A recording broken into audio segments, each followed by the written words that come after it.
Avant que cette vidéo ne commence, un grand merci à notre sponsor du jour, NordPass. NordPass est une application vous permettant de stocker tous vos mots de passe en un seul et même endroit. Ce en organisant vos identifiants et notes privées dans un coffre-fort de mots de passe sécurisés, le tout accessible avec un seul et unique mot de passe maître. Possédant aussi un password else vous permettant de savoir si vos mots de passe sont assez forts ou non. Si jamais ce n'est pas le cas, vous pourrez aussi utiliser le générateur de mots de passe de l'application, qui générera pour vous des mots de passe des plus complexes et sécurisés qui soient. Profitez dès maintenant de 70% de réduction en vous rendant sur le lien affiché à votre écran et en tapant le code ETH, et profitez en plus de cela d'un mois supplémentaire gratuit. Offre à durée limitée. Bref, fini les problèmes de mots de passe et fini la mémorisation de 50 mots de passe différents grâce à NordPass. Rêve commercial. J'adore rire. Et en plus de cela, l'application possède moult autres fonctionnalités, comme par exemple la mémorisation sécurisée d'informations bancaires, ou encore le partage sécurisé de mots de passe. Bref, je le redis, pour profiter de 70% de réduction ainsi qu'un mois supplémentaire gratuit, il vous suffit de vous rendre sur le lien affiché à l'écran et de taper le code ETH. NordPass, le meilleur gardien des mots de passe. Hey, salut à tous, ici c'est Rak.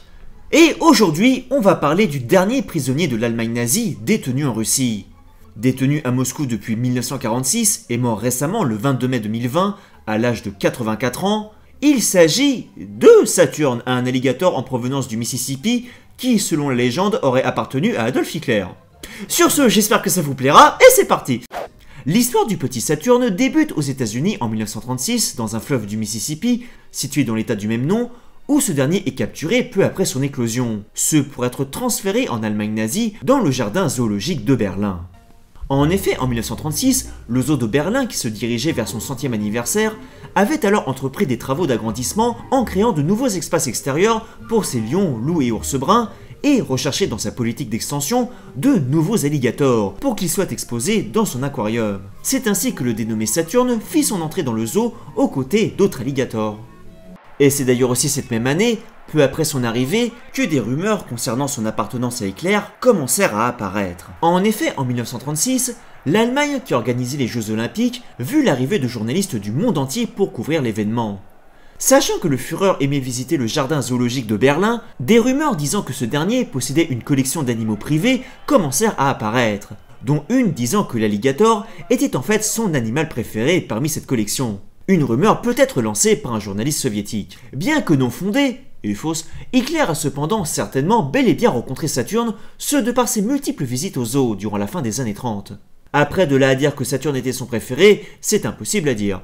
L'histoire ayant retenu Saturne, parce qu'il a fini en Russie et ça faisait une belle histoire comme ça. Le zoo, bien connu, servait d'ailleurs au Reichsmarschall Hermann Göring, qui, proche de son directeur et ami de chasse, le biologiste Lutz Eck, venait se servir par exemple en lionceaux, qu'il élevait comme animal de compagnie chez lui, avant de les renvoyer au zoo une fois qu'ils étaient devenus trop grands et trop dangereux.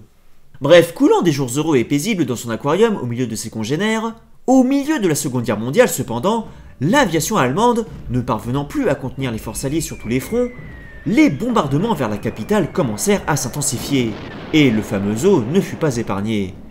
Avec pas moins de 314 raids aériens au cours de la guerre, dont 85 rien que dans les 12 derniers mois de celle-ci, raids qui ne faisaient pas de distinction entre les bâtiments civils ou militaires, les 22 et 23 novembre 1943, la RAF rasa en effet une grande partie de l'ouest de Berlin, ce dans un raid massif de quelques 763 bombardiers. Bombardements qui causèrent des dégâts considérables dans la ville, et qui touchèrent les bâtiments du zoo de plein fouet.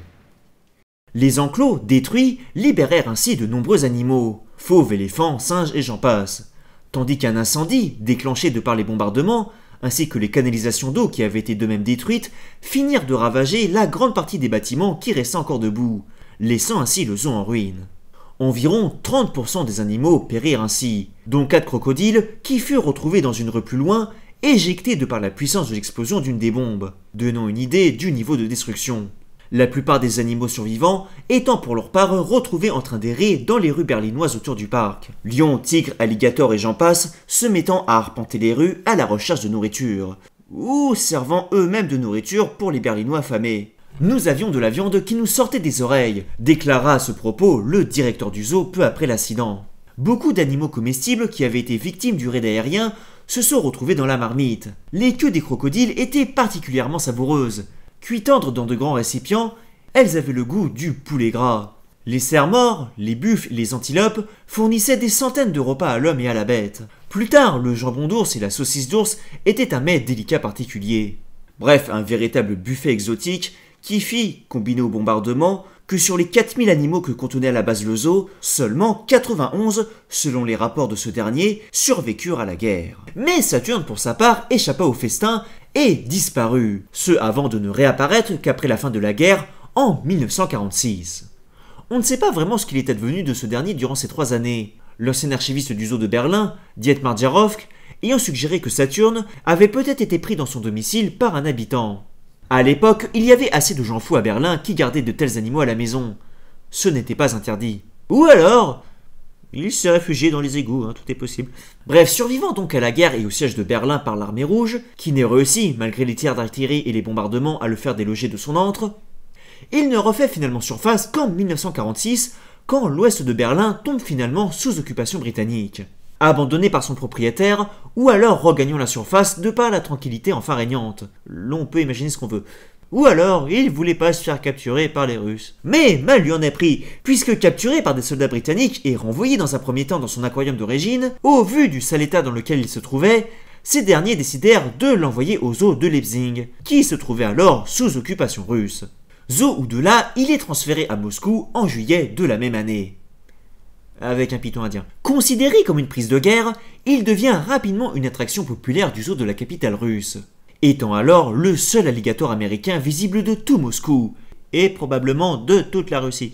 Son origine et histoire arrivant aux oreilles du public, la rumeur selon laquelle il était un animal de la collection personnelle d'Hitler émergea de nouveau, et il fut ainsi rapidement surnommé du nom de celui-ci, faisant de lui une attraction doublement populaire. Quelques années après, en 1950, les États-Unis décidèrent d'offrir à Saturne une compagne, une alligator prénommée Chipka. Malheureusement, et malgré plusieurs tentatives d'accouplement, il s'est avéré que les œufs étaient infertiles, et Saturne n'eut jamais de descendance. Quand quelques années plus tard Chipka mourut, Saturne eut du mal à le supporter, et cessa même de s'alimenter pendant plusieurs mois. Premier signe déjà que notre Saturne était un être sensible. Par la suite, durant les années qui suivirent, ce dernier frôla la mort à plusieurs reprises. Mais visiblement alligator le plus chanceux de la Terre y échappa à chaque fois, tout comme il avait échappé au bombardement à Berlin. En effet, en 1980, un morceau du toit de l'aquarium où ce dernier résidait tomba à seulement quelques centimètres de sa tête, manquant de peu de le tuer. Après avoir été déplacé dans un nouvel aquarium en 1990, ce dernier cessa alors de nouveau de s'alimenter pendant près de 4 mois, jusqu'à être sur le point de dépérir. Et peu après, pour ne rien arranger, un visiteur, ivre, lui envoya un rocher sur la tête qui manqua là encore de peu de le tuer. Enfin, des touristes, dû à sa réputation d'alligator d'Hitler, lui envoyèrent des bouteilles en verre, faisant finalement que le zoo décida de protéger l'animal derrière de grandes baies vitrées qui le mirent enfin à l'abri. Mais continuant néanmoins régulièrement de cesser de s'alimenter durant de longues périodes, il était évident pour ses soigneurs que l'animal souffrait d'une sorte de stress post-traumatique, ce probablement dû à l'attaque du zoo de Berlin plusieurs décennies plus tôt et face aux péripéties qu'il vivait. Par exemple, en 1993, lors de la crise constitutionnelle russe et le siège du Parlement, plusieurs chars passèrent près du zoo où se trouvait Saturne, et son soigneur rapporta que l'animal pleura aux vibrations de ces derniers. Ces sons lui rappelant en fait probablement les bombardements qu'il avait vécus de 1943 à 1945. Enfin, en 2010, il passa de nouveau, et ce pour la dernière fois, une fois de plus près de la mort, puisqu'il cessa de s'alimenter pendant près de 1 an, cette fois-ci sans la moindre raison apparente. Mais, au prix d'injections de vitamines et du travail acharné de soigneurs, il survécut cependant une fois de plus. Trouvant enfin finalement du repos après toutes ces péripéties, en 2015, Saturne se fit finalement sponsoriser par la marque de textile Lacoste. Un joli coup de com', ce afin de payer aux zoo les frais engendrés par ses soins. Atteignant une taille de 3,50 m et ayant pesé jusqu'à 200 kg, ce dernier mourut finalement à l'âge très honorable de 84 ans en mai 2020. Choyé jusqu'au bout par ses soigneurs qui prirent grand soin de lui, sachant qu'à l'état sauvage, un alligator dans son milieu naturel ne vit environ qu'une 50aine d'années. Et si vous souhaitez le rencontrer, c'est encore possible, puisque vous pouvez lui rendre visite dans sa nouvelle demeure, le musée Darwin de Moscou, où ce dernier est entreposé empaillé dans une grande vitrine. Comme Lénine. Ainsi, véritable survivant, ayant traversé le monde et les régimes politiques, Saturne laissera derrière lui une histoire des plus singulières, devenant probablement l'alligator le plus célèbre de l'histoire. Sur ce, merci à tous d'avoir suivi cet épisode, j'espère que ça vous aura plu. Un grand merci aux donateurs dont leur nom est affiché à l'écran. En voici quelques-uns, et oui, l'outro a changé, maintenant on fait comme dans History Matters. Donc un grand merci à Dr Yo-Yo, Spitfire, Azamor, Baptiste, Akanoa, Virgule, Amrus, Nabus et Pollux.